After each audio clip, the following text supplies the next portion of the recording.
মঙ্গলবার সাবেক তথ্য ও সম্প্রচার প্রতিমন্ত্রী মোহাম্মদ আলী আরাফাতকে আটক করা হয়েছে বলে একটি খবর ছড়িয়ে পড়ে। তবে আইনশৃঙ্খলা রক্ষাকারী বাহিনীর দায়িত্বশীল কেউ এর সত্যতা নিশ্চিত করেনি। ফলে আটকের বিষয়টি নিয়ে ধূম্রজালের সৃষ্টি হয়েছে। প্রশ্ন উঠেছে, সাবেক তথ্য প্রতিমন্ত্রী আলী আরাফাত এখন কোথায়?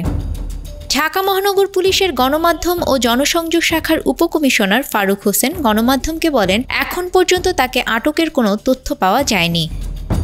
এ ব্যাপারে জানতে চাইলে ডিএমপির যুগ্ম কমিশনার মোহাম্মদ রবিউল হোসেন ভূঁইয়া গণমাধ্যমকে জানান, ডিবি পুলিশের পক্ষ থেকে সাবেক তথ্য ও সম্প্রচার প্রতিমন্ত্রীকে আটক করা হয়নি। অন্য কোনো বাহিনী কর্তৃক আটক করা হয়েছে কিনা তাও নিশ্চিত করেননি তিনি। একইভাবে আটকের বিষয়টি অস্বীকার করেছেন গুলশান বিভাগের উপকমিশনার।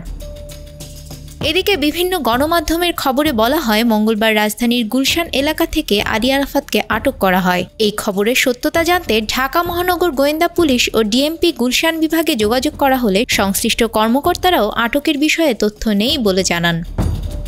গত ৫ আগস্ট শেখ হাসিনা সরকার পতনের পর আওয়ামী লীগের অন্য নেতাকর্মীর মতো আরাফাতও পলাতক। তিনি ২০২৩ সালের জুলাইয়ে ঢাকা ১৭ আসনের উপনির্বাচনে প্রথমবার সংসদ সদস্য নির্বাচিত হন। এরপর গত ৭ জানুয়ারির নির্বাচনে আবারও বিজয়ী হন। তাকে তথ্য মন্ত্রণালয়ে দায়িত্ব দেওয়া হয়। কোটা সংস্কার আন্দোলন চলাকালে কবি নজরুল সরকারি কলেজের শিক্ষার্থী তাহিদুল ইসলাম নিহতের ঘটনায় করা মামলায় তাকে আসামি করা হয়। সাবেক প্রধানমন্ত্রী শেখ হাসিনা সহ আরও ৪৬ জন এই মামলার আসামি। এটি ছাড়াও আরও কয়েকটি মামলার আসামি আরাফাত। ১২ আগস্ট আরাফাত তার স্ত্রী ও তাদের মালিকানাধীন ব্যবসা প্রতিষ্ঠানের ব্যাংক হিসাবের লেনদেন স্থগিত করার আদেশ দেয় বাংলাদেশ ব্যাংকের আর্থিক গোয়েন্দা বিভাগ। সব ব্যাংক ও আর্থিক প্রতিষ্ঠানের কাছে এই নির্দেশনা পাঠানো হয়। আরাফাত দীর্ঘদিন ধরে আওয়ামী লীগের হয়ে বিভিন্ন টেলিভিশন টকশোতে আলোচনা করতেন। এভাবেই তিনি পরিচিত মুখ হয়ে ওঠেন। ২০২২ সালের ডিসেম্বরে তিনি দলটির কেন্দ্রীয় কার্যনির্বাহী কমিটির সদস্য হন।